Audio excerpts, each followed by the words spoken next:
하나님은 살아계십니다. 살아계신 하나님께서 이 아침에 저와 여러분에게 놀라운 축복과 은혜 주실 줄 믿습니다. 오늘이 6월 첫째 주입니다. 6월은 1년의 이제 절반, 이 절반을 마무리하는 그 한 달의 첫 시작이죠. 올 상반기를 이제 갈무리하면서 6월 한 달을 여러분 이제 보내실 터인데요. 여러분 이번 한 달 하나님께서 은혜 주시고 동행하심으로 2018년도 이 상반기를 은혜 가운데 잘 갈무리하는 우리 모든 성도님들 되기를 축복합니다. 우리 앞뒤 좌우에 계신 분들과 인사할까요? 참 잘 오셨습니다. 인사하겠습니다. 네, 잘 오셨습니다.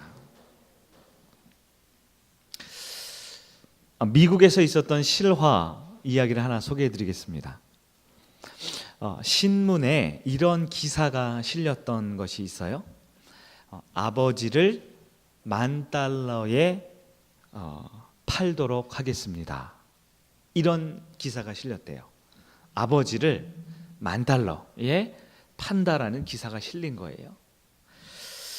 내용은 이러하였습니다. 아버지께서 평생을 열심히 잘 사셨지만 노년에 중풍에 걸리시고 또한 좀 심한 치매에 걸리셔서 도저히 저희 가정 형편상 아버님을 댁에 모시고 집에 모시고 살 수가 없기에 아버님을 좀 대신 모셔줄 분을 좀 모집하겠습니다. 굉장히 좀 당혹스럽고 황당한 기사지요. 네, 이 신문 기사가 굉장히 대대적으로 신문마다 쫙 실리게 되었어요. 관심 있는 분은 전화를 해주세요 하고 전화번호가 적혀 있습니다. 네, 이 신문 기사를 보고 전화가 많이 왔을까요? 안 왔을까요? 네. 그런데 딱 한 통의 전화가 실제로 왔대요. 전화가 왔습니다. 전화 내용을 보니까 네, 제가 대신해서 병원에 계신 그 아버님을 좀 모시고 싶습니다 하는 그 젊은 부부가 전화를 한 거예요. 신문 기사를 냈던 사람이 행여나 잘 못 모실 수도 있고 또 이분이 또 어떤 분인지 모르기 때문에 설명을 합니다. 중풍에 걸려서 움직이지를 잘 못하시고 치매가 너무 심합니다. 그래서 보통 사람은 모시기 쉽지 않을 거예요. 결단을 하신 건 감사하지만 한 주일 정도 더 깊이 생각해 보시고 정말 어떤 경우라도 아버님을 끝까지 모시겠으면 전화를 다시 좀 주십시오. 이렇게 부탁을 드렸어요. 일주일이 지났습니다. 그분이 다시 전화를 했을까요? 안 했을까요? 네, 전화가 다시 왔습니다. 그리고는 이렇게 자기 사정을 이야기해요. 네, 이 젊은 부부가 하는 말입니다. 사실 저희는 남편과 아내 둘 다 사실 고아 출신입니다. 부모님을 본 적이 없기 때문에 고아원에서 만나서 나름 착실하게 어른이 되어서 결혼을 했고요.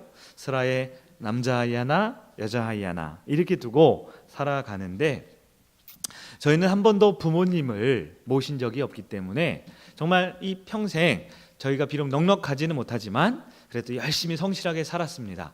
한번 부모님을 꼭 모시고 싶어요. 그리고 한 번도 해보지 못한 자식 노릇을 한번 좀 해보고 싶습니다. 이렇게 진지한 그 젊은 부부의 말에 이 신문 기사를 낸 사람은 알겠습니다. 당신들이 한 말이 정말 진솔해 보이니 모월 모일에 이 주소지로 찾아와서 마지막으로 한번 얘기를 나눠봅시다 하고 주소를 보내주었어요. 이 젊은 내외는 두려운 마음에 기대 반 설렘 반 또 두려운 마음에 그 주소지를 찾아갔어요. 찾아갔는데요, 정말 한 번도 와보지 못한 그런 으리으리한 집들이 있는 아주 부촌이 그 주소지에 있는 거예요. 그래서 정말 이 주소가 맞는가 몇 번을 확인해 봤지만 그 주소지가 맞았어요. 띵동 초인종을 누릅니다. 엄청 큰 대문, 대저택의 문이 열리고 그 집에 관리하는 분이 나와서 두 내외를 모시고 가지요.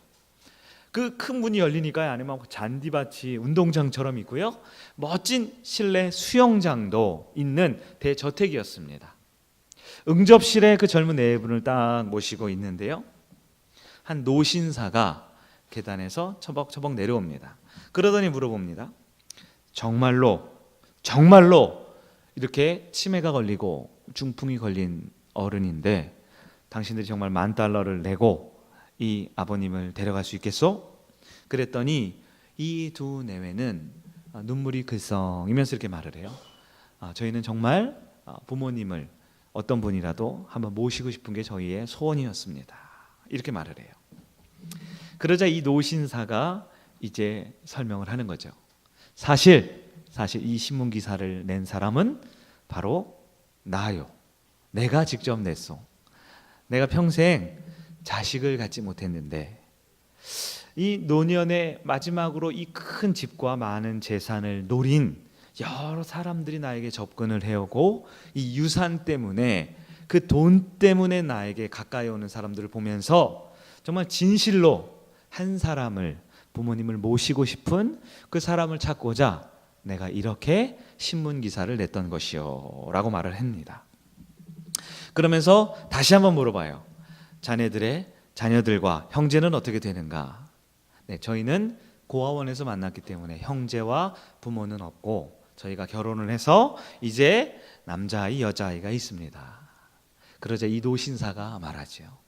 바로 내가 찾던 자녀들이 바로 당신들이네.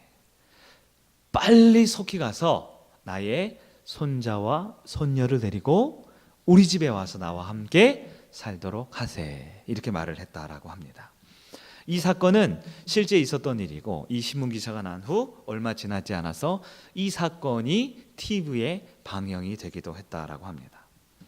그 노신사는 정말 돈이 아니라 겉모습이 아니라 정말 진정 나를 사랑해 줄 수 있는 한 자녀를 찾기를 원하고 있었더라는 것이죠. 사랑하는 여러분, 우리 하나님 아버지의 마음이 그러하십니다. 우리 하나님 아버지도 나를 진정 사랑하고 내가 많은 것을 가지고 있지만 내가 무엇이든 해줄 수 있지만 그것보다 아버지로서 나를 진정 사랑하고 아버지로서 나와 함께 살기를 원하는 귀한 아들과 딸들을 찾고 계시다라는 것입니다. 사랑하는 여러분, 이 아침에 사랑하는 아버지의 집에 참 잘 오셨습니다. 우리는 하나님의 귀한 아들과 딸들로 하나님의 품에 안겨 주님과 영원히 함께 살 여러분 되기를 간절히 축원합니다. 우리 앞뒤 좌우에 계신 분들에게 한 번 더 인사할까요? 하나님은 여전히 자녀를 찾고 계십니다. 인사하겠습니다. 아멘, 아멘. 우리뿐만 아니라 우리 하나님의 그 어마어마한 대저택에 사랑하는 많은 우리 주변에 있는 영혼들을 초청해서 자녀 삼아주시는 아버지의 집에 함께 올 수 있는 여러분 되기를 축복합니다. 누가복음 15장을 우리가 읽었지요. 누가복음 15장은 자녀를 찾고 있는 하나님의 아버지의 마음, 그 한 영혼, 내 사랑하는 아들과 딸을 지금도 찾기 위해 백방으로 신문 기사를 내고 많은 자녀들에게 돌아오라, 찾아오라라고 말씀하시는 그 하나님 아버지의 마음을 세 가지 비유로 말씀을 하고 있습니다. 우리가 잘 알고 있는 잃은 양의 비유, 잃은 동전의 비유, 그리고 둘째 아들, 돌아온 탕자의 비유가 누가복음 15장에 이 세 가지 비유를 말하고 있어요. 비유라는 것은 스토리는 다양하지만 하고 싶은 이야기는 동일합니다. 결국 아버지는 지금도 자녀를 찾고 있다라는 것이 오늘 본문의 이야기예요. 이스라엘은 원래 목축업을 하는 나라였습니다. 많은 양들을 돌보는 목자는 하루 종일 아침부터 해가 질 때까지 들판을 누비며 좋은 풀을 먹이기 위해 양들을 이리저리 인도하면서 다니지요. 그리고 해가 질 때가 되면 양의 우리로 모든 양들을 다시 데리고 옵니다. 그리고 양 우리의 입구에서 한 마리, 두 마리, 세 마리, 양을 숫자를 세면서 양의 우리 속에 그 양을 한 마리씩 집어넣지요. 왜 한 마리씩 한 마리씩 세느냐? 그 한 마리씩 한 마리씩 세면서 혹시 내 양이 다친 데는 없는지, 병난 곳은 없는지, 하루 종일 풀은 잘 먹어서 살은 잘 찌어가고 있는지 확인을 일일이 하는 것이 목자가 하는 일이에요. 그날도 목자는 이 100마리의 양을 한 마리 한 마리 세면서 양의 우리로 집어넣습니다. 그런데 다 집어넣고 나면 이제 문을 잠그고 이제 음식을 먹고 쉼을 얻는데요. 그날따라 몇 번을 다시 세보아도 100마리가 아니라 99마리, 99마리밖에 없는 거예요. 양을 다 끄집어냅니다. 그리고 다시 한 마리, 두 마리 세기 시작해요. 그러나 여전히 99마리밖에 없었다라는 거예요. 한 마리를 잃어버린 것입니다. 목자의 마음은 그때부터 이 100마리를 향한 그 목자의 마음은 안전하게 우리 속에 들어가 있는 99마리를 두고 잃어버린 그 한 마리를 찾아 헤매기 시작합니다. 목자의 마음은 오직 그 한 마리에게만 마음이 집중되어 있습니다. 밤새도록 양을 찾기 시작합니다. 밥을 먹지 않아요. 쉼을 갖지 않습니다. 먹지도 않고 쉬지도 않고 밤새도록 그 한 마리의 양을 이름을 외쳐가면서 목이 쉬도록, 목이 터져라 그 양의 이름을 불러가면서 양을 찾습니다. 왜냐하면 양들은 목자의 음성을 기억하거든요. 양들은 그 자신의 주인인 목자의 음성을 멀리서도 듣기만 하면 찾아낼 수 있거든요. 그리고 결국 밤새도록 지친 그 힘든 양을 찾는 일은 결국 그 한 마리의 양을 찾아내어서 집에 메고 돌아오게 되었다라는 것이 오늘 본문의 말씀입니다.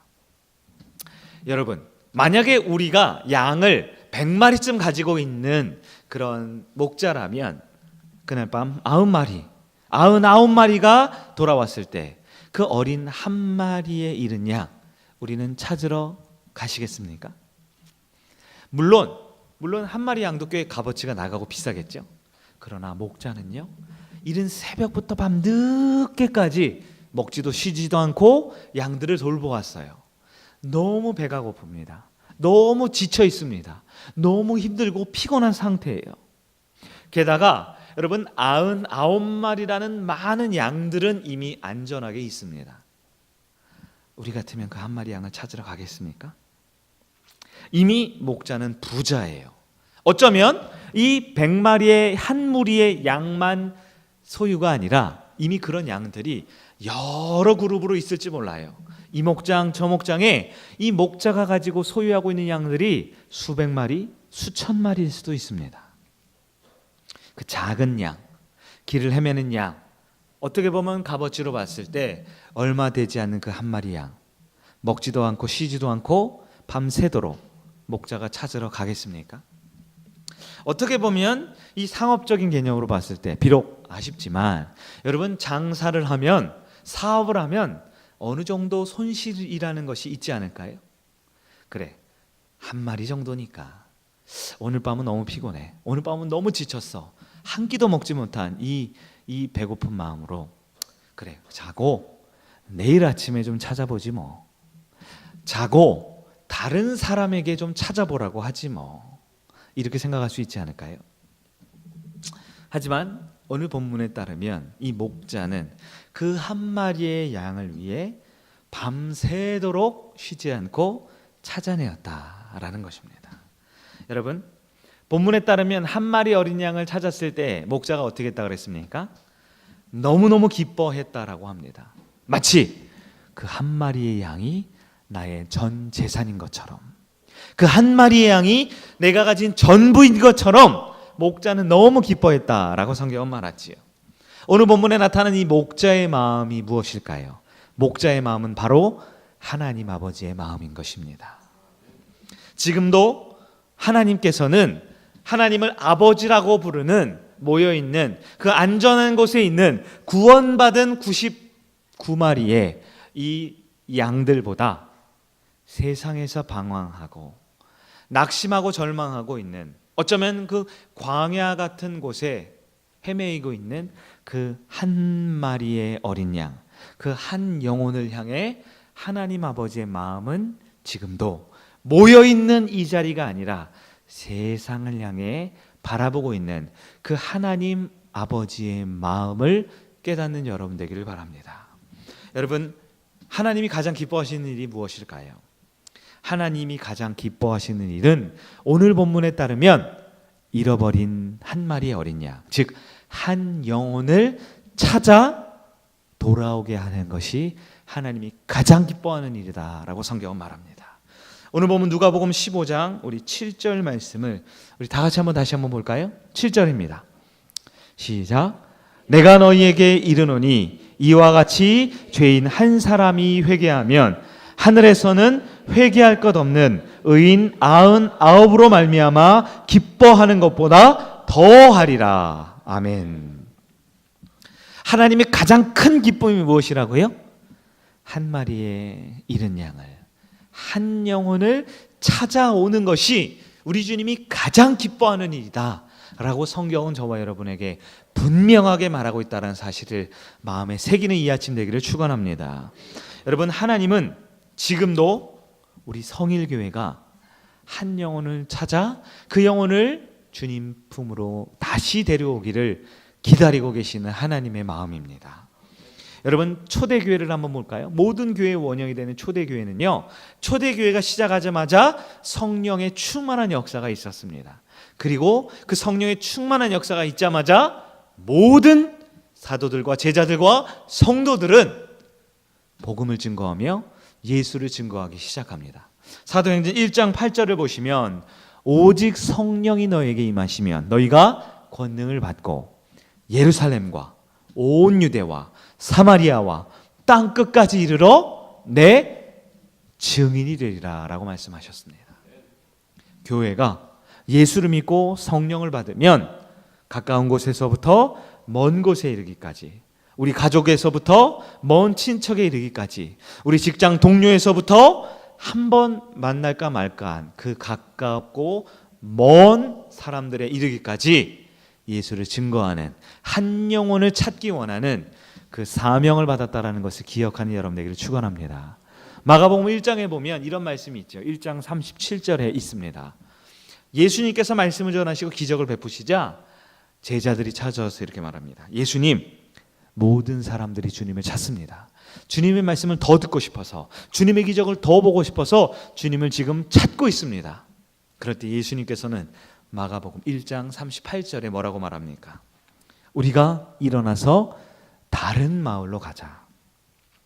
내 복음을 아직 듣지 못한 다른 마을로 우리가 이동해 가자. 내가 거기서도 전도하리라. 내가 이 일을 위하여 이 땅에 왔노라 라고 말씀하셨습니다. 우리 주님의 관심이 무엇입니까? 우리 주님의 사명이 무엇이에요? 우리 주님은 지금도 잃은 양 한 마리를 찾기 위해, 주님 곁을 떠난 그 한 영혼을 찾기 위해 지금도 애쓰고 수고하는 것, 그것이 우리 주님이 끝까지 붙든 사명이었다라는 것을 기억하기를 간절히 바랍니다. 여러분, 하나님은 지금 이 순간에도 가장 큰 기쁨이 되는 것이 한 영혼이 주님 품으로 돌아오기를 원한다라는 것입니다. 하나님은 지금도 한 사람을 찾고 있습니다. 그 주님이 찾으시는 한 사람, 바로 저와 여러분의 삶의 곁에 있는 그 영혼임을 우리는 믿고 그 영혼을 위해 기도하고 전도하는 여러분 되기를 축원합니다. 여러분, 나는 정말 주님의 기쁨이 되는 삶을 살고 있습니까? 나 주님의 기쁨이 되기 원하네. 우리는 이런 찬양을 너무나 많이 좋아하고 부르지요. 우리 성일교회는 정말 하나님 기뻐하시는 교회가 되고 있습니까? 오늘날 이 땅에 여러 교회들이 많이 있어요. 그런데 그 교회들 중에 삭막한 교회들이 있죠. 어떻게 보면 침체되어 있는 교회들이 있습니다. 너무나 메마르고 건조한 교회들이 있어요. 여러분, 그런 교회들이 공통점이 무엇입니까? 우리가 하나님 앞에 많은 물질을 드리면 주님이 기뻐하실까? 우리가 하나님 앞에 많은 봉사와 섬김을 하면 주님이 기뻐하실까? 우리가 정말 예배를 은혜롭게 잘 드리면 하나님이 기뻐하실까? 우리가 말씀을 배우고 양육하고 훈련을 하면 정말 주님이 기뻐하실까? 여러분, 이런 것들이 정말 다 중요한 것이지요. 그러나 하나님이 가장 기뻐하시는 일, 하나님이 가장 관심을 갖는 일은 한 영혼을 찾아 주님 품으로 다시 데리고 오는 것임을 기억하는 여러분 되기를 바랍니다. 그런데 삭막한 교회들의 특징은요, 더 이상 전도하지 않습니다. 삭막한 교회들의 특징은요, 더 이상 한 영혼에 관심을 두지 않아요. 우리끼리 모여 있는 것이 좋고, 우리끼리 함께 교제하는 것이 즐겁고, 우리끼리 예배하고, 우리끼리 여기가 천국이다라고 여기는 그 순간, 한 영혼에 대한 관심이 사라지는 그 순간, 그 교회는 삭막해지기 시작하는 거예요. 지금도 제 마음에 기억나는 한 집사님이 있어요. 그분이 그 당시 80살이었거든요. 지금은 아마 훨씬 더 고령이에요. 아직도 정정하신 남자 집사님인데요. 그 집사님을 만날 때마다 이 가슴 속에 있는 종이를, 꼬깃꼬깃한 종이를 꺼냅니다. 그 종이에는요 99명의 이름이 빼곡하게 쓰여 있어요. 집사님 그게 뭡니까? 물어보면 이 집사님이 간증을 하세요. 내 평생 꼭 전도해야 할 사람의 이름을 99명을 적어가지고 지금도 기도하고 전도하고 있습니다. 80살이 넘은 그 고령의 어른이지만 지금도 매일 새벽마다 한 명 한 명의 이름을 불러가며 기도하고 그 영혼을 전도하기 위해 애쓰고 있다라는 것이에요. 남녀노소 빈부격차를 막론하고 한 영혼을 향한 그 집사님의 마음, 그 집사님의 마음은 하나님의 마음인 줄 믿습니다. 여러분, 병든 교회, 냉랭한 교회, 자꾸 분열이 있고 싸움이 있고 다툼이 있는 교회 특징이 무엇입니까? 더 이상 전도하지 않습니다. 더 이상 한 영혼에 관심을 두지 않습니다. 그 순간 교회는 죽어가는 거예요. 여러분, 사람의 몸에 약 60조 개의 세포가 있다라고 하죠. 60조 개. 우리가 셀 수나 있겠습니까? 저처럼 배가 이렇게 은혜롭게 나온 사람들은 아마 좀 더 많을 거예요. 세포가. 그런데 이 60조 개의 세포가 대부분의 사람들이 보통 평균적으로 있는데요. 놀라운 사실은 매일매일 수십만 개의 세포가 새롭게 생겨나고 있대요. 새롭게 생겨나고 있답니다. 이것은 우리 연세가 지극히 든 우리 어르신들도 마찬가지래요. 연세가 지극히 든 분들도 매일매일 세포가 살아나지 않으면 우리 인간의 몸은 죽을 수밖에 없는 겁니다. 만약에 한 사람의 인생에 더 이상 새로운 세포가 생겨나지 않으면, 우리가 먹는 음식과 우리가 먹는 그런 것들로 인하여 내 몸에 새로운 세포가 생겨나지 않으면 그 영혼은 살았으나 더 이상 살 수 없는 영혼인 것이지요. 여러분, 우리 성일교회 어떤 교회입니까? 우리의 삶은 어떠한 삶입니까? 매일매일 새로운 영혼이, 새로운 세포가, 새로운 생명이 찾아오고 있습니까? 우리 성일교회가 매일매일 더 새로운 영혼, 아름다운 영혼들이 우리 곁에 찾아오고 생명력 있게 살아나는 교회가 되기를 예수님의 이름으로 축원합니다. 하나님 아버지는 지금도 한 사람의 영혼을 찾고 계십니다. 저와 여러분이 그 하나님 아버지의 마음을 헤아려 깨닫는 여러분 되기를 축원합니다. 과연 2018년 지난 6개월간을 한번 돌아볼까요? 지난 반년 동안 나는 과연 하나님 아버지의 그 마음에 관심이 있었습니까? 하나님이 가장 기뻐하고 하나님이 가장 원하고 있는 그 일에 나는 관심이 있었습니까? 나의 기쁨은 정말 그 한 영혼에 있었습니까? 나에게 중요한 일이 하나님이 정말 중요한 일과 같은 마음으로 갖고 있었습니까? 우리는 지난 상반기에 태신자를 작정했어요. 그리고 기도하고 전도하는 일에 애써왔습니다. 그런데 정말 그 영혼을 위해 기도하고 있습니까? 그 영혼을 위해 우리는 전도하고 있습니까?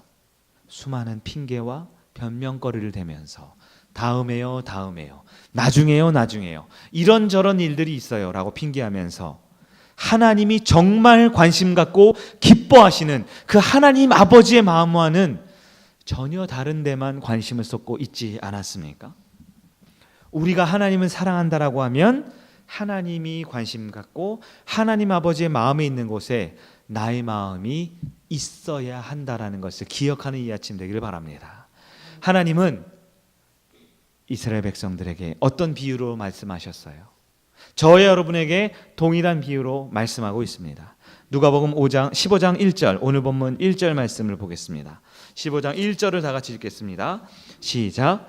모든 세리와 죄인들이 말씀을 들으러. 아멘.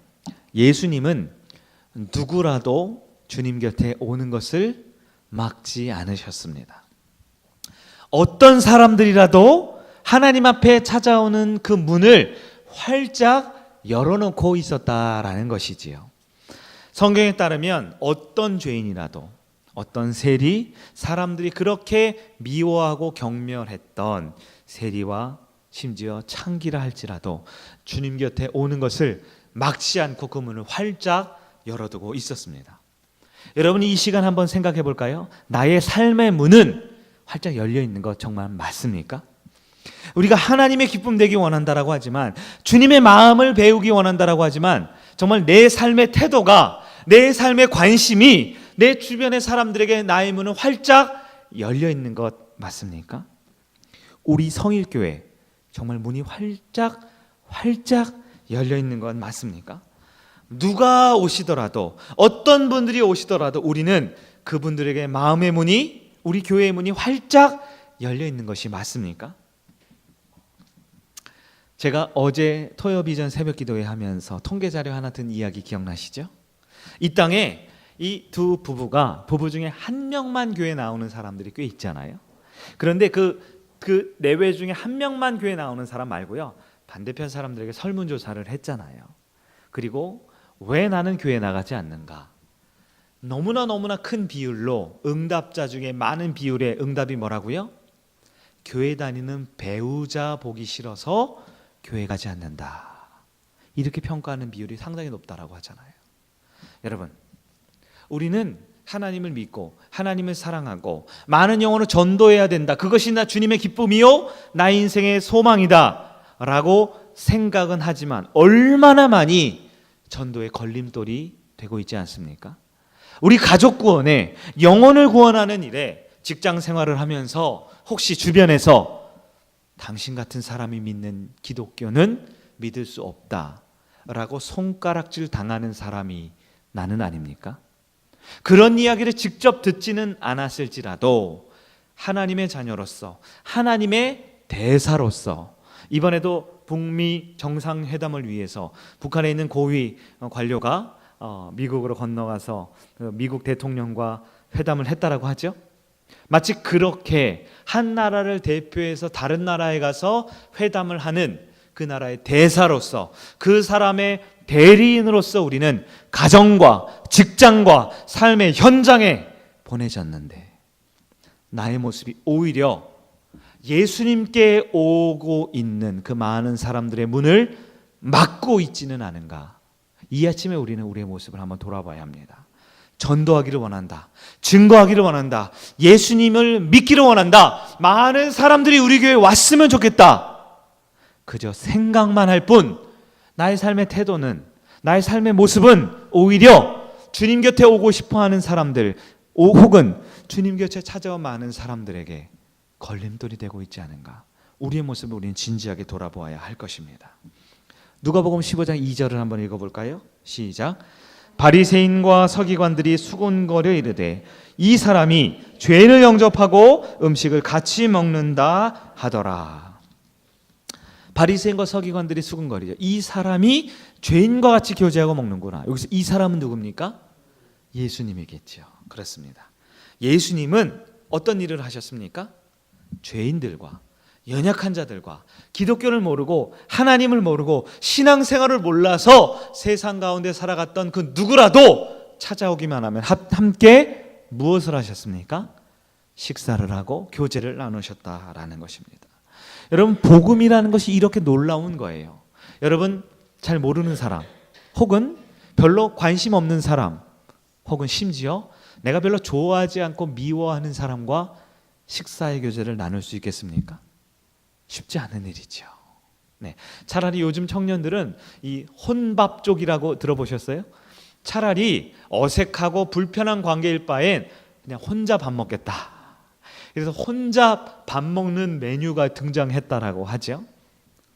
혼자 먹는 것이 편해진 이 세상, 여러분, 불편한 사람과는 뭔가를 먹는 것이 어렵잖아요. 그런데 예수님이 하신 일이 무엇입니까? 예수님은 멋진 옷을 입고 멋진 데코레이션을 한 장소에서 사람들을 초청해 놓고 선물을 나눠준 게 아니에요. 예수님은 누구라도 상관없이 그들과 함께 먹고 교제를 나누고 있었다라는 겁니다. 그렇다면 반면 예수님의 반대에 있는 서기관과 바리새인들은 무엇을 했을까요? 바리새인과 서기관은 길을 쓰고 그들과 교제하는 것을 막았습니다. 길을 쓰고 사람들과 교제하는 것을 이런저런 말씀과 이런저런 법과 질서와 내용들을 들어가면서 사람들과 교제하는 것을 거부했어요. 바리새인과 서기관들이 한 것은 무엇입니까? 그들끼리 먹은 거예요. 그들끼리 만난 겁니다. 그들끼리 교제한 겁니다. 쉽게 말해 끼리끼리 놀았다라는 것이죠. 예수님과 서기관들의 결정적인 차이는 무엇입니까? 예수님은 늘 주님 곁에 찾아온 사람이 누구라 할지라도 그들의 손을 잡아주고 그들과 함께 같이 떡을 먹고 음식을 나누었습니다. 그러나 바리새인과 서기관들은 수만 가지의 율법과 질서와 이야기들을 들어가면서 자기들끼리만 어제 밥 먹은 사람과 오늘 밥 먹고 그리고 내일도 똑같은 사람과 교제하고 밥을 먹기를 원했다라는 것입니다. 이런 것이 바로 신앙적인 이기주의입니다. 이런 것이 신앙적인 개인주의입니다. 끼리끼리라는 것이지요. 여러분, 교회 안에도 이런 분들이 있을까요? 없을까요? 얼마든지 있죠. 바리새인과 서기관들은 불교 신자를 말하는 게 아니에요. 바리새인과 서기관들은 세상의 악한 자들을 말하는 게 아닙니다. 바로 저와 여러분을 말하고 있는 거예요. 근데 이런 이기적인 사람들은요, 굉장히 신앙생활도 열심히 합니다. 이기적인데요, 개인주의적인데요, 끼리끼리 모여있는데요, 또 교회는 엄청 열심히 다녀요. 자기들이 죄인인 걸 알기 때문에 예수를 붙들지 않으면 지옥 갈까봐 천국을 가기 위해 열심히 신앙생활을 합니다. 그러나 안타까운 건 그렇게 열심히 신앙생활하는 건 좋은데 다른 사람들이 들어오지를 못하게 하는 거예요. 주님이 활짝 열어놓은 그 믿음과 신앙의 문을 굳게 문고리를 붙들고 있는 겁니다. 주님 앞에 나와 함께 교제하고 먹고 즐기는 그 축제의 잔치에 찬물을 끼얹는 거예요. 끼리끼리 모여있고 끼리끼리 자기들끼리 이야기하며 교제하는 겁니다. 여러분, 제가 지금 육적인 이야기를 하는 것이 아니라 영적인 이야기를 하는 겁니다. 우리의 어떤 모습을 보는 것 이면에 우리의 내면에는 정말 예수님처럼 한 영혼을 향해 내 마음의 문이, 우리 신앙의 문이, 전도의 문을 열어두고 있는가를 점검하는 여러분 되기를 바랍니다.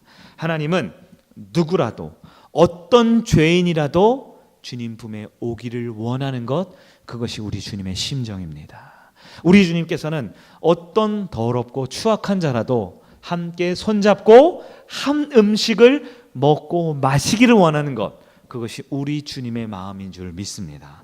여러분, 우리의 삶의 마음가짐을 바꿀 때가 되었습니다.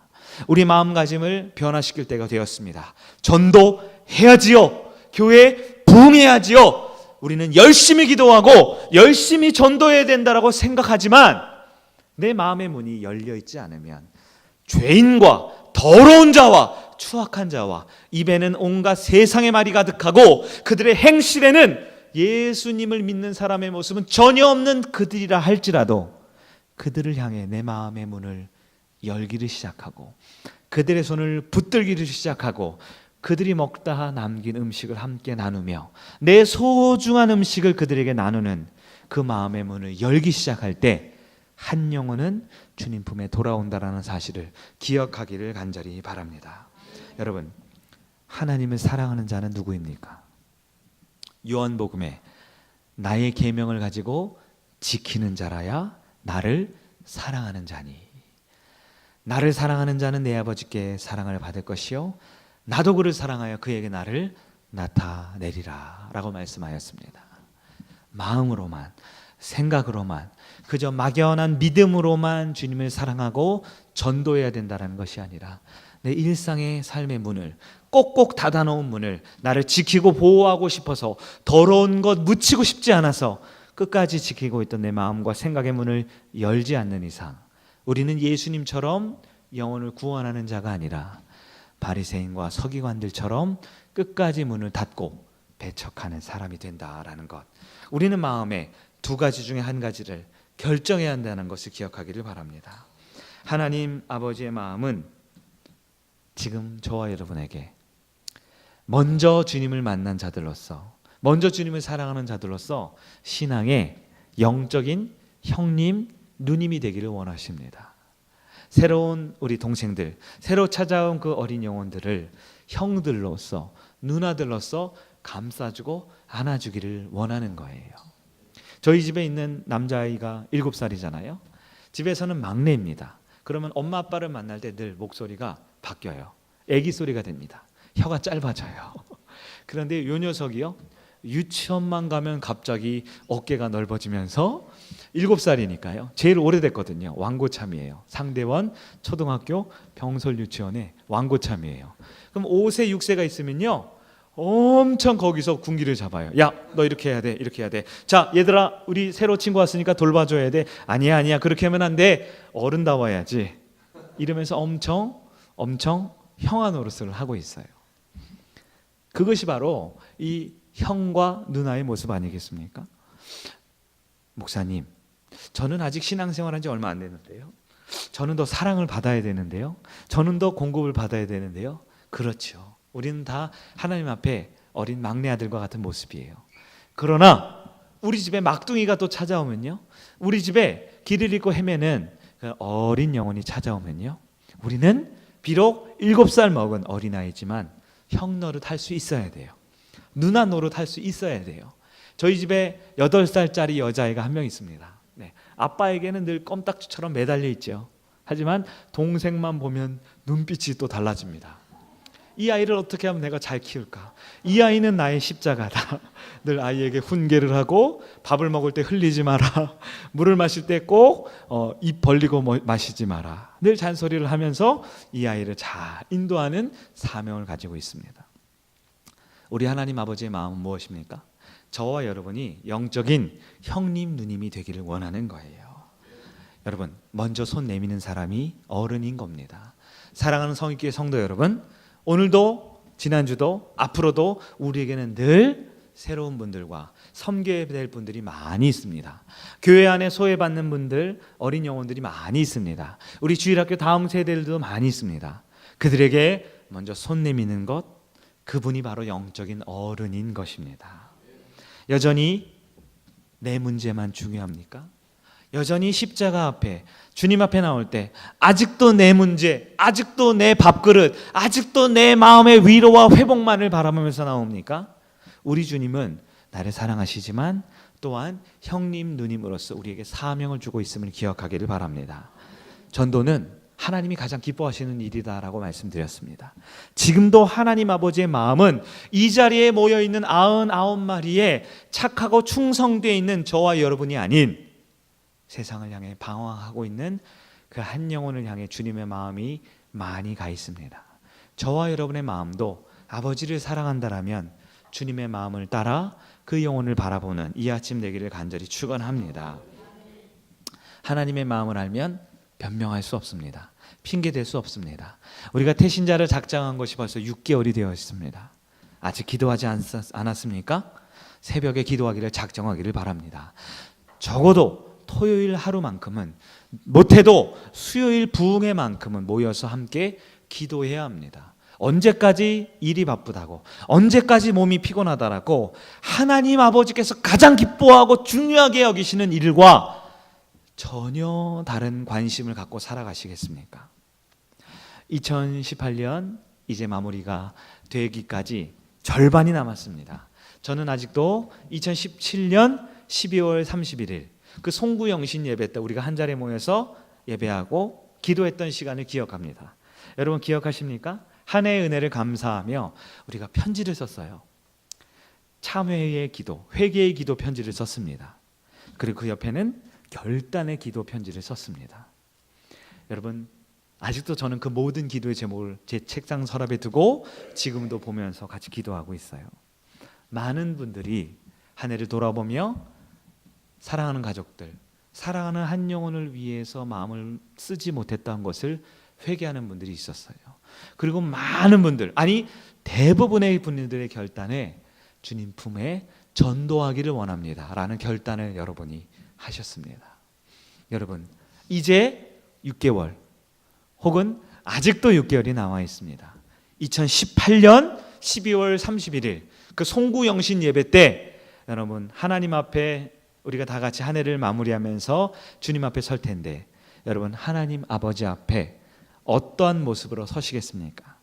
아버지께 뵐 면목을 준비하시겠습니까? 어떤 감사의 기도 제목이 있을까요? 예수 잘 믿게 해주셔서 감사합니다.